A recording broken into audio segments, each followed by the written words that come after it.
හැමෝම හොඳින් ඇති කියලා මම හිතනවා. අදත් මෙහෙට ජපානයට සීතල දවසක්.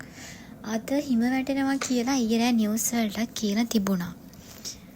අද උදේවරුව තනියම තමයි මට ඉන්න වෙන්නේ. මොකද මහත්තයා අද උදේ නැහැ. අද හවස අපි ලංකාවේ බඩු කඩේකට යන්න කියලා තමයි හිතාගෙන ඉන්නේ.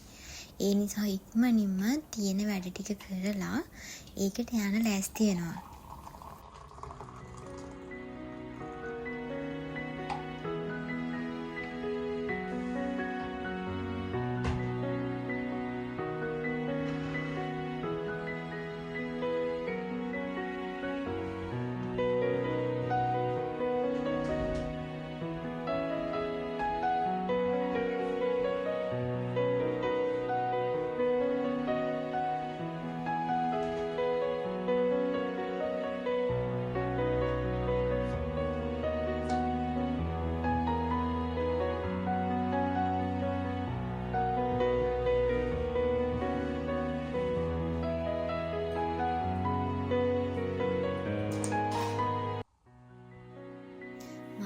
රටට ඇවිල්ලා කියන්නේ ජපානෙට දැනට මාස 4ක් වෙනවා.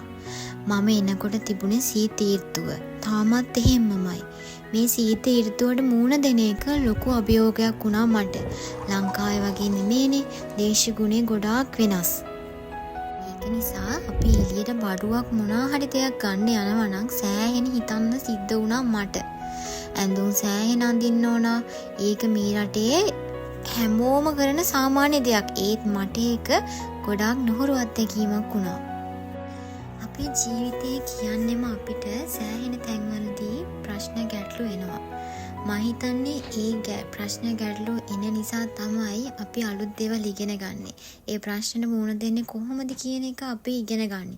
දරා ගන්න හැටි අපි ඉගෙන ගන්නෙ. මේ හැම දෙයක්ම අපි ඉගෙන ගන්න අපේ ජීවිතේට එක එක ප්‍රශ්න එක එක කාලවලදී එනවා. හරියට නිකම් මේ සීත ඍතුව වගේ.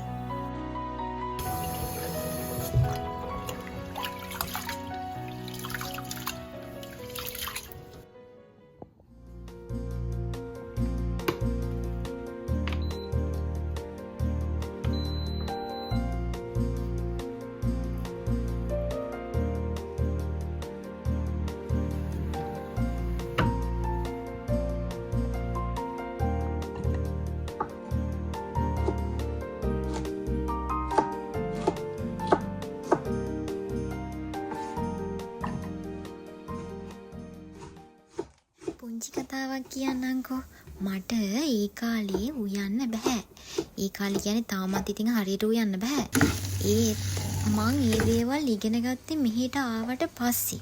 තනි වුණාට පස්සේ උයන්න, රසට කෑම හදන්න, එක එක කෑම ಜಾති try කරන්න. ඒ හැම දෙෙම පුරුදුනේ මම මේ රටට ආවට පස්සේ.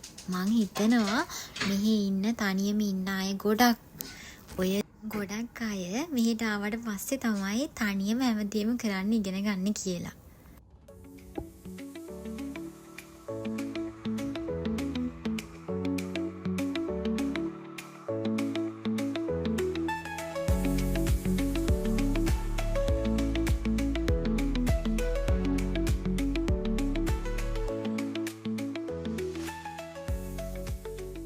අපි යන්නේ ලංකාවේ බඩ තියෙන ෂොප් එකට. ඒක ටිකක් දුරයි.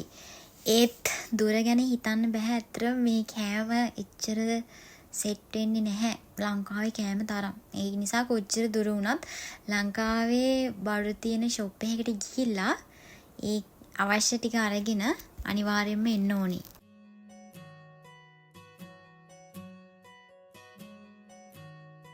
මම මීට කලින් වීඩියෝ එකත් මේ ගැන කියලා තියෙනවා. ලස්සනට තියෙන කොළ පාට ගහකොළ තැඹිලි පාට, කහ පාට, රතු පාට වගේ පාට වලට හැරිලා තියෙනවා.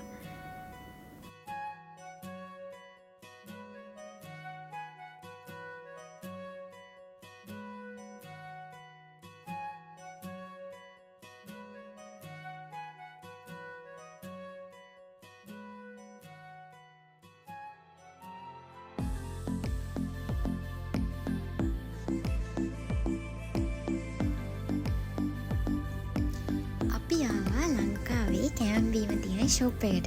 මේකෙන් අපිට අවශ්‍ය කරන හැම දෙයක්ම වගේ අද අරගෙන තමයි යන්න ඕන. මොකද මේ ගොඩක් දුරයිනේ. එන්න ටිකක් අමාරු නිසා කෑම බීම ටික අරගෙන ඉක්මනට යන්න ඕන රෑ වෙන්න කලින්. මොකද සීතල වැඩි නිසා.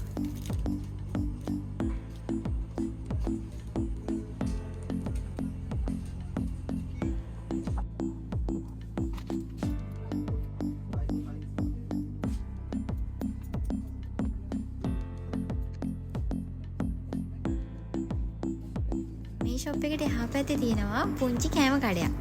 වඩ, උළුදු වඩ, රෝල්ස් ඒගොල්ලෝ ඒ වෙලෙම හදලා බතල තමයි දෙන්නේ.